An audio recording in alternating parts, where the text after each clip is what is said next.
देवता लोग स्वर्ग में रहते हैं, उनके राजा हैं इंद्र, और असुर लोग जंगलों में जहाँ तहाँ जैसे तैसे रहते हैं। देवों के गुरु थे बृहस्पति देव और राक्षसों के गुरु थे शुक्राचार्य। एक दिन की बात है, इंद्रलोक में सभी देवता विराजमान थे। सभी देवता का तात्पर्य 33 करोड़ देवता, और जिनका मालिक थे इंद्र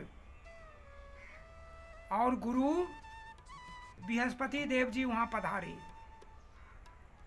गुरु बृहस्पति देव के मान सम्मान में सभी देवता उठकर खड़े हो गए, लेकिन राजा होने का घमंड था इंद्र को, वह खड़ा नहीं हुआ, जिससे कुपित होकर क्रोधित होकर बृहस्पति देव जी स्वर्ग छोड़कर चले गए। देवासुर संग्राम सब दिन होते रहा है।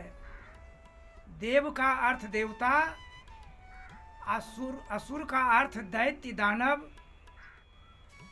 अमृत जब निकला था तो वहां फिर देवासुर संग्राम हुआ था। अभी कुंभ का जो मेला लगा हुआ है, कुंभ का अर्थ घड़ा होता है, उससे जो अमृत प्रयागराज में टपका वही अमृत कुंभ हुआ। तो उस समय भी हुआ था, देवता लोग एक दल में और दानव लोग असुर लोग एक दल में। तो जब बृहस्पति देव जी देवताओं का गुरु स्वर्ग छोड़कर चले गए, तब असुर का चढ़ाई हो गया देवताओं पर। तो इंद्र किए क्या कि त्वष्टा ऋषि का पुत्र विश्वरूप को देवताओं का पुरोहित बना दिया। जब दानवों का आक्रमण देवताओं पर होता था तो गुरु बन गए देवकुल। देवकुल संभालते थे। शुक्राचार्य राक्षसों का गुरु था।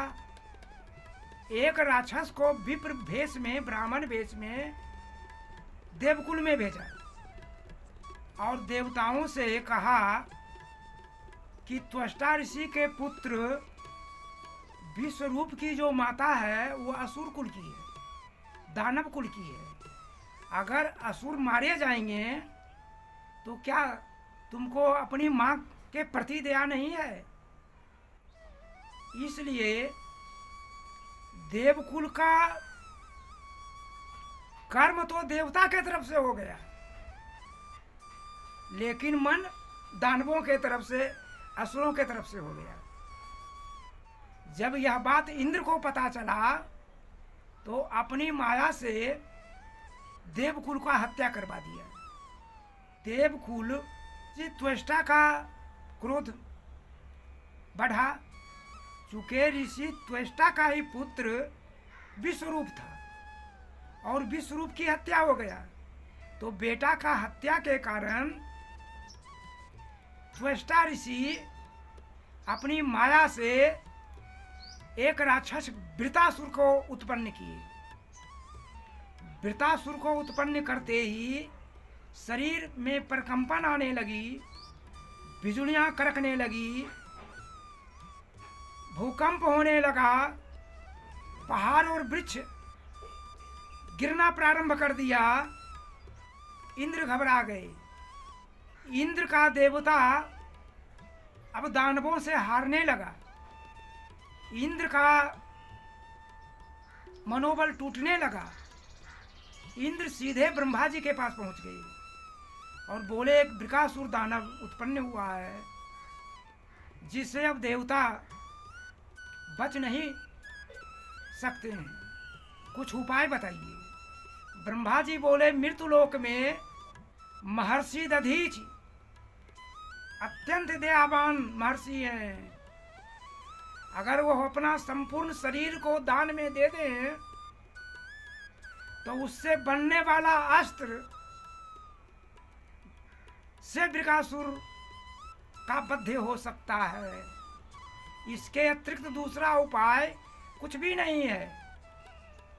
तुम ऋषि दधीची के पास पहुंच जाओ।